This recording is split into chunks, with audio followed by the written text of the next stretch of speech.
Hamas എന്ന് പറയുന്നത് പോരാട്ട സംഘം. എന്താ ചുരുങ്ങിയത് ജൂതന്മാരെ കൊണ്ടത് കുടിയിരുത്തിയതിന്റെ ആവശ്യം എന്താ? ഞങ്ങളൊക്കെ ഹമാസിന് ഭാഗം.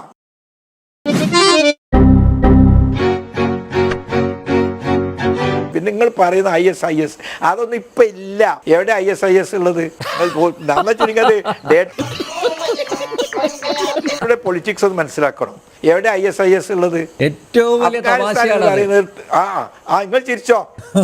ചൂടാവാതെ സുഹൃത്തെ, സ്ഥലമുണ്ടോ? ഖുറാസാൻ മേഖല എന്ന് പറയുന്ന വളരെ ചെറിയൊരു പ്രദേശം.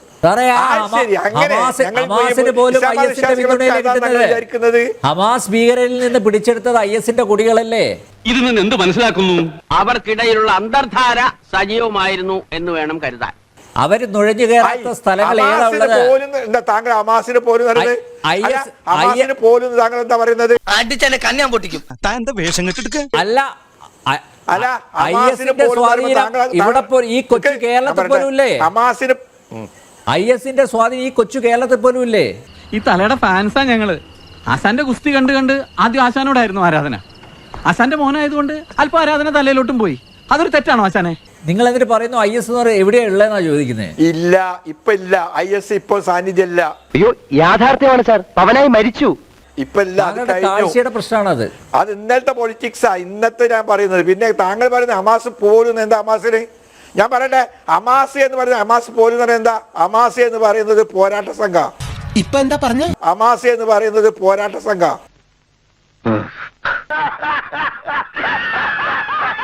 അവരവരുടെ ഫലസ്തീൻ വിമോചിപ്പിക്കാൻ വേണ്ടിയിട്ട് ഈ വിമോചന സമരം രണ്ട് രീതിയിലുണ്ട്. ഇന്ത്യയിൽ ഗാന്ധി ചെയ്തത് അഹിംസയിലൂടെയുള്ള ഒന്നാണ്. അത് ഒഴിച്ചു നിർത്തിയ ലോകത്ത് മുഴുവനും സ്വന്തം രാജ്യത്തിന്റെ വിമോചനത്തിന് വേണ്ടി പിന്നെ ആയുധമെടുത്തും ശക്തി പ്രയോഗിച്ചും എന്ന് പറഞ്ഞ പോരാട്ടങ്ങളെ ഉണ്ടായിട്ടുള്ളൂ. ശരിയപ്പോഴാണ്ട് ആയുധമൊക്കെ പഠിക്കുന്നത്. ഇന്ത്യയിൽ മാത്രം ഗാന്ധി എന്നൊരു മഹാത്ഭുതം അദ്ദേഹത്തിന് മാത്രമേ സാധിച്ചിട്ടുള്ളൂ. അതുകൊണ്ട് എല്ലാ സ്വാതന്ത്ര്യ സമരങ്ങളും സമാധാനപരമായിരിക്കും. അതിനർത്ഥമുണ്ടോ?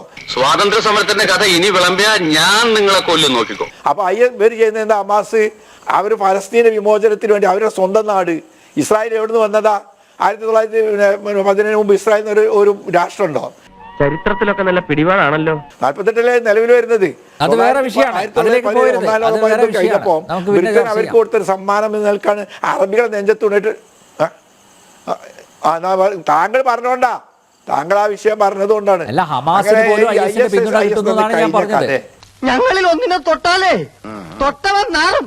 ഇപ്പൊ അവർ MM അക്ബറിന്റെ ആ ബുക്കിലുള്ള പരാമർശം ഹമാസിന് പോലും ഞങ്ങളൊക്കെ ഹമാസിന് ഭാഗം, ഞങ്ങളൊക്കെ ഹമാസിന് ഭാഗം. മനസ്സിലായി, ഒക്കെ ഒരു കയ്യാ. താനാണ് ഇവിടുത്തെ നേതാവല്ലേ? അങ്ങനെയൊന്നുമില്ല.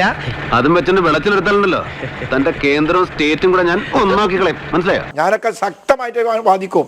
കാരണം അവിടെ നിന്ന് ഭ്രഷ്ടരാക്കപ്പെട്ടതായ ജനതക്ക് അങ്ങോട്ട് തിരിച്ചു പോകേണ്ടതുണ്ട്. അവിടെ നിന്നും ഇവിടെ നിന്ന് തെക്കൻ അമേരിക്കയിൽ നിന്നും ബ്രസീലിൽ നിന്നും മറ്റിടത്തുനിന്നും മറിച്ചും കൊണ്ടുവന്ന് ജൂതന്മാരെ കൊണ്ടത് കുടിയിരുത്തിയതിന്റെ ആവശ്യം എന്താ? കുറച്ച് വർഗീയത കൂടുതലുണ്ട്. അവരവിടെ സമാധാനപരമായി കഴിയുമ്പോൾ ഇവിടുത്തെ വടക്കൻ പറവൂരിന് വരെ പോയിന്. എന്നിട്ട് വടക്കൻ പറവൂരിൽ ആ സ്ത്രീകൾ ഇവിടെ വന്നോ ചോദിച്ചു, എന്താ നിങ്ങൾക്ക് അവിടെ പോരായികളുള്ളത്? ഞങ്ങൾക്ക് പച്ചത്തേങ്ങ അരക്കാൻ കിട്ടുന്നില്ല. എന്തൊരു മണ്ടൻ കഥ അയാൾ പറഞ്ഞത്.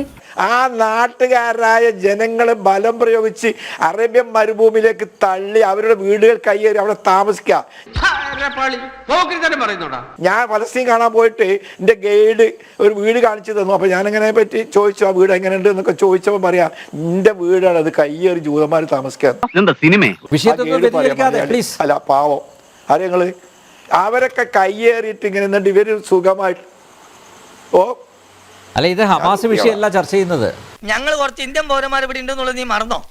ഈരാറ്റുപേട്ടയാ തന്നെ കയ്യേറ്റക്കാരുടെ ഹമാസ് ഇങ്ങനത്തെ ഹമാസിനെ പോലും താങ്കൾ പറഞ്ഞതുകൊണ്ട് ഇതൊക്കെ പറയേണ്ടി വന്നത്. എന്തൊരു സ്നേഹം! ഹമാസ് എന്ന് പറയുന്നത് സ്വന്തം രാജ്യത്തിന്റെ സ്വാതന്ത്ര്യത്തിന് വേണ്ടി പോരാടുന്ന ഒരു പോരാട്ട വീര്യമുള്ള ഒരു സംഘടന. അതിലെന്ത് തെറ്റുള്ളത്? ഒരു തെറ്റുമില്ല. ശ്രീമാൻ മുരിക്കച്ചോട്ടിൽ രമേശൻ നായരുടെ നാമധേയം ഇനിയെങ്കിലും ഗിന്നസ് ബുക്കിൽ വരേണ്ടതാണ് എന്നാണ് എൻ്റെ അഭിപ്രായം.